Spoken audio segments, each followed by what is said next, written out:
Peace be with you. They say fools rush in where angels fear to tread.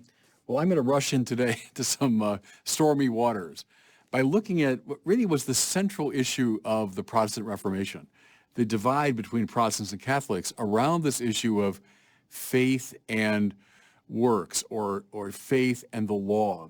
And it's prompted by our second reading. I've not been focusing on Romans. We've been reading from it the last several weeks, but it's Paul's greatest statement of his theology. It's the first theologian of the church, Paul, in his greatest statement of the Christian faith. And it's toward the end of the letter.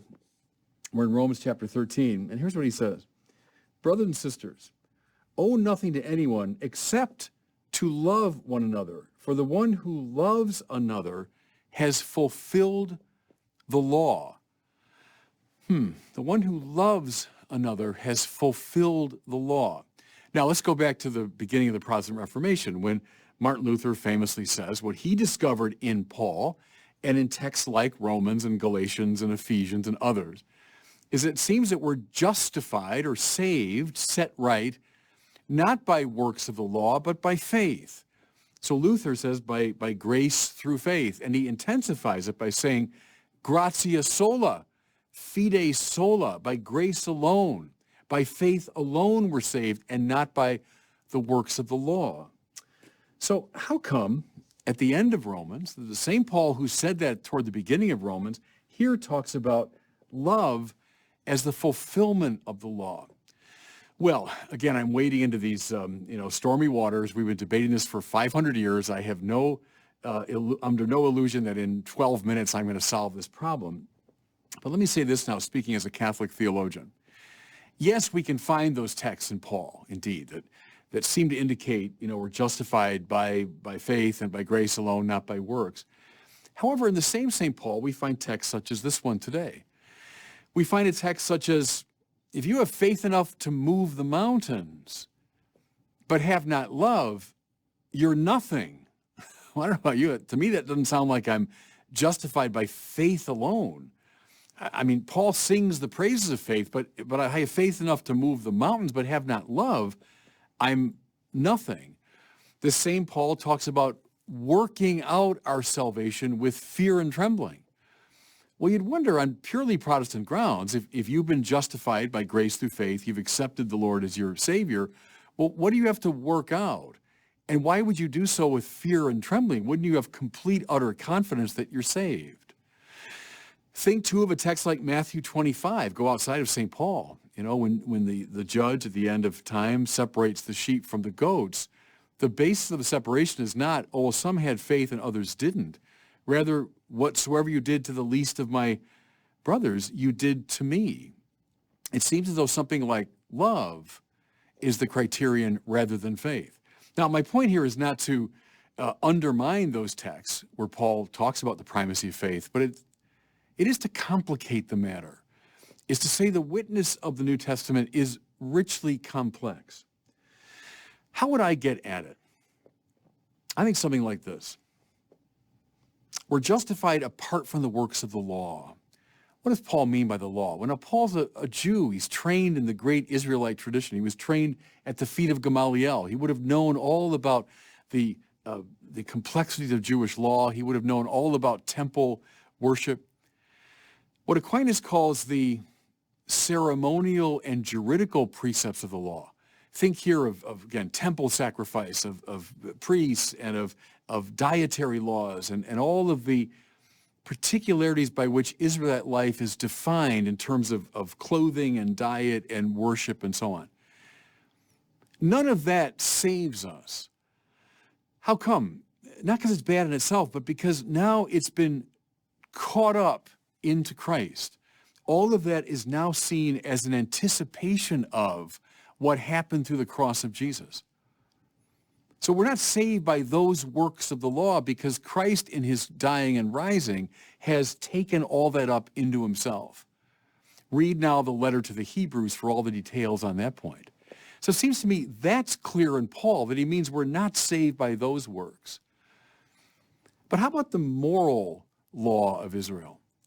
Well, Aquinas would speak for the mainstream of the Catholic tradition in saying, even though those other laws have been taken up into a higher synthesis, The moral law taught to Israel remains. And it is indeed relevant to our salvation. Now, look at Paul again here in 13 as he goes on. The commandments, you shall not commit adultery, you shall not kill, you shall not steal, you shall not covet, whatever other commandment there may be, are summed up in saying this, you shall love your neighbor as yourself.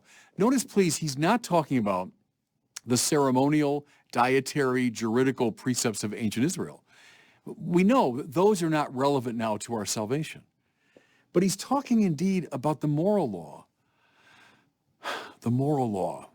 which remains.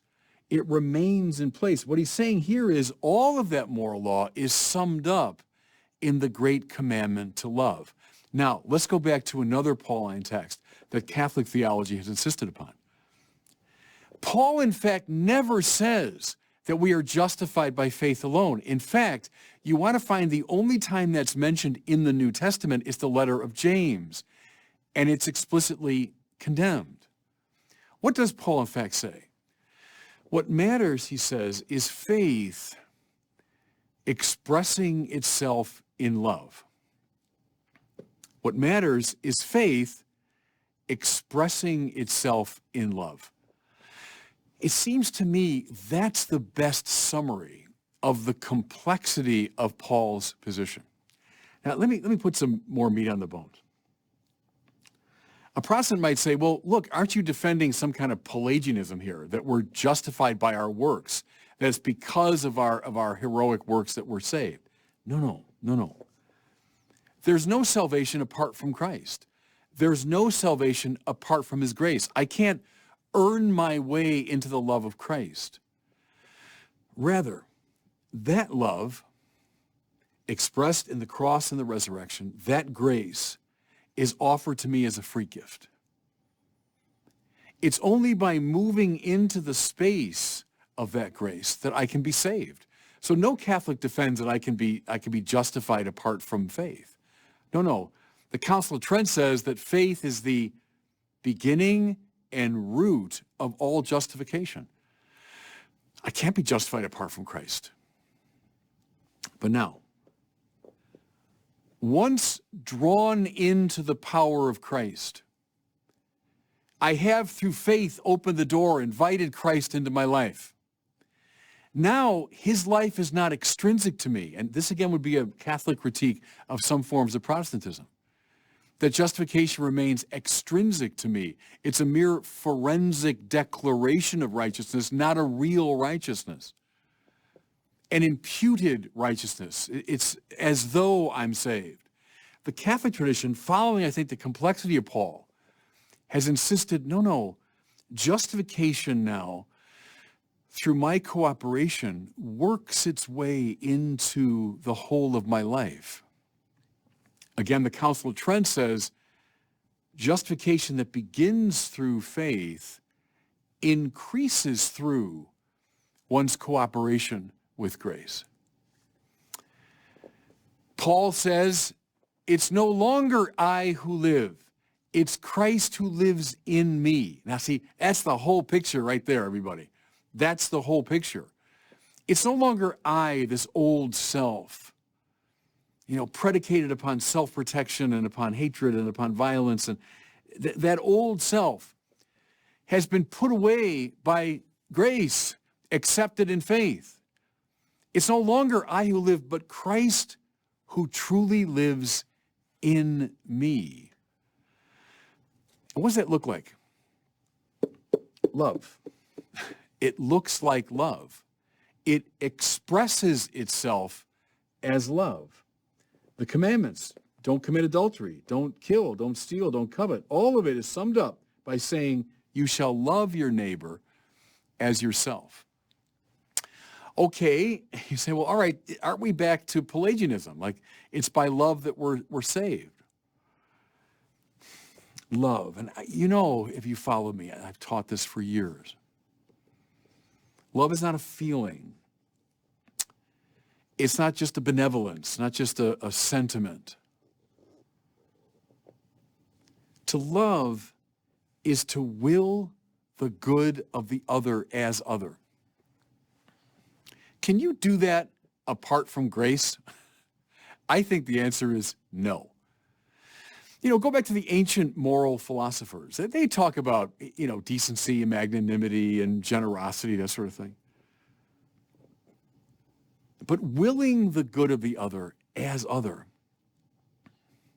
this ecstatic moving outside of the confines of one's ego,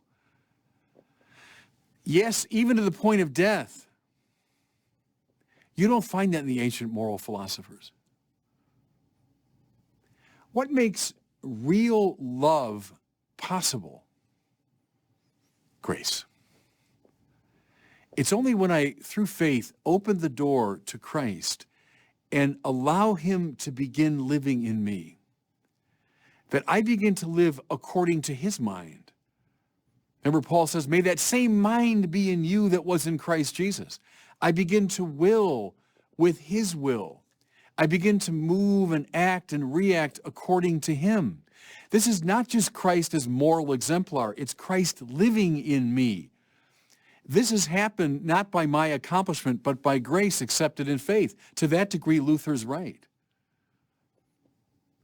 But this is not a mere imputed or forensic righteousness, a merely declared righteousness, but rather it has taken root in me, and through my cooperation expresses itself as something entirely new and strange. It expresses itself as love. I often go back to the great example of Maximilian Kolbe when I think about this. Kolbe, as you know, who gave his life for a man he barely knew. He was a fellow inmate in the prison at Auschwitz. But at the moment of truth, Kolbe said, take me in his place. I mean, how do you explain that? Oh, he's being very generous. I mean, doesn't come close to explaining it. I would say you explain it by saying it was no longer Kolbe who lived, but Christ who was living in him. Kolbe had accepted Christ and his grace through faith. Yep, that's the door to the spiritual life, as Aquinas says. But then allowing that Christ to come to full flower in him, it looked like love, willing the good of the other. So how are we saved? By faith, yeah. Accepting the grace of Christ, absolutely. Without that, we can't be saved. But that's the door. That's the beginning. That's the root. This faith now, having taken root, expresses itself in this startling love. It seems to me, everybody, that's the Catholic position, and as far as I can tell, honors the richness and complexity of the teaching we find in Paul.